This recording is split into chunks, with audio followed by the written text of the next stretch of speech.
High everyone welcome back to Nasima's cooking recipe. आज आबारो चले एलाम नतून आरो एकटी रेसिपि निये आपनादेर सामने। आजकेर करे देखाबो दई चिड़ा। तबे दई चिड़ा रेसिपिटी एकटू अन्यरकम भावे देखाबो। दई चिड़ा आमार भीषणই प्रिय एकटी खाबार।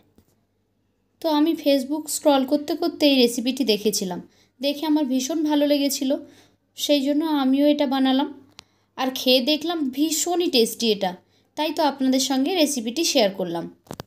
তাহলে চলুন দেখে নিন একবার রেসিপি। প্রথমেই লাগছে চিড়া। আমি এই যে পাতলা সাইজের চিড়াটা নিয়েছি, একটা বোলের মধ্যে নিয়ে এটাকে 2-3 বার জল দিয়ে খুব ভালোভাবে পরিষ্কার করে ধুয়ে নেব।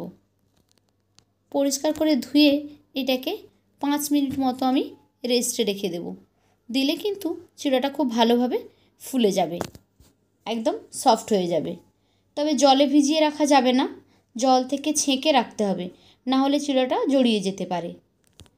এখন গ্যাসে একটি প্যান বসিয়ে দিয়েছি, এর মধ্যে আমি দিয়ে দিচ্ছি 2 টেবিল চামচ চিনি। চিনিটাকে একটু ছড়িয়ে দিচ্ছি।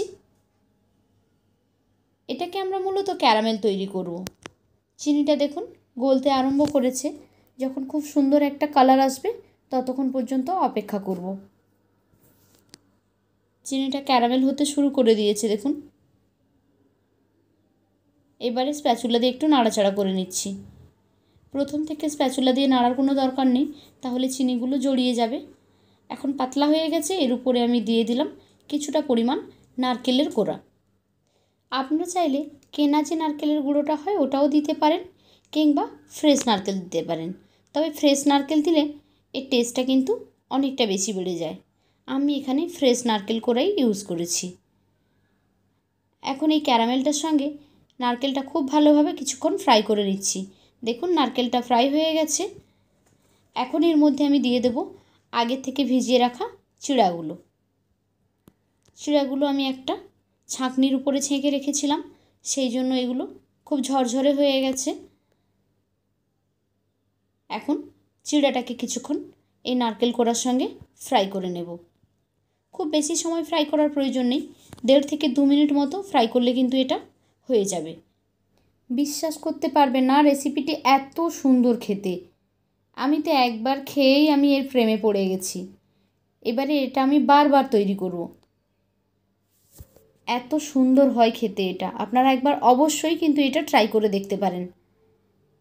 যে কোনো সময় ব্রেকফাস্টে কিংবা ডিনারেও এটা আপনি খেতে পারেন, অথবা বিকেলে স্ন্যাক্স হিসেবে কোনো টিফিন হিসেবে কিন্তু এটা আপনারা খেতে পারেন। আমি অল্প একটু লবণ দিয়ে দিলাম এখানে। 1.5 থেকে 2 মিনিট মতো আমি ভালোভাবে ফ্রাই করে নিচ্ছি, যতক্ষণ না চিড়ার কালারটা একটু চেঞ্জ হয়ে আসছে ততক্ষণ পর্যন্ত। এখন দেখুন চিড়ার কালারটাও চেঞ্জ হয়ে গেছে আর একেবারে ঝরঝরে হয়ে গেছে। এখন চিড়াটা একদম রেডি হয়ে গেছে। এবার আমরা গ্যাসটাকে বন্ধ করে এটাকে আলাদা পাত্রে করে নামিয়ে নেব। দেখতে ভীষণ সুন্দর লাগছে, খেতে তো আরও অনেক বেশি টেস্টি। তাহলে চলুন এটা ফটাফট সার্ভ করে দিই। এখন একটা প্লেটের মধ্যে নিয়ে এটাকে আমি সার্ভ করে দিচ্ছি। তবে এটা কিন্তু এখন রেডি হয়নি, যেহেতু দই চিড়া, দই দিতে বাকি রয়েছে এখন এর মধ্যে। আমি একটা লেয়ার এভাবে তৈরি করে দিলাম প্লেটের ওপরে, তারপর উপর থেকে আমি দিয়ে দিচ্ছি টক দই। আপনারা চাইলে এখানে মিষ্টি দইও ব্যবহার করতে পারেন, তবে আমার টক দই দিয়ে খেতে ভালো লাগে, তাই আমি এখানে টক দইটাই ইউজ করেছি। এখন দইয়ের লেয়ার করে দেওয়ার পরে আবারও উপর থেকে আমি কিছুটা চিড়া এর উপরে দিয়ে দিচ্ছি, একটা লেয়ার বানিয়ে দিচ্ছি। তাতে করে দেখতে বেশ সুন্দর লাগবে। আর যখন আমরা এটা খাবো তখন মাঝখানে দই আর দুটো সাইড থেকে চিড়া চলে আসবে মুখে, খেতে বেশ সুন্দর লাগবে। তো কেমন লাগলো আজকের আমার এই রেসিপি? যদি ভালো লেগে থাকে তাহলে একটি লাইক করে দেবেন। আর যারা আমার চ্যানেলে ভিডিওটি প্রথমবার দেখছেন তাদের কাছে অনুরোধ করছি চ্যানেলটিকে সাবস্ক্রাইব করে বেল আইকনে ক্লিক করে নোটিফিকেশান অন করে দেবেন। তাহলে যখনই আমি কোনো নতুন ভিডিও আপলোড করব সেই ভিডিওর নোটিফিকেশান সবার আগে পৌঁছে যাবে আপনাদের ফোনে। তো আজকের মতো এখানেই বিদায় নিচ্ছি, ফিরে আসবো আবারও অন্য কোনো দিন অন্য কোনো নতুন একটি ভিডিও নিয়ে। ততক্ষণ সবাই ভালো থাকুন, সুস্থ থাকুন। Bye bye.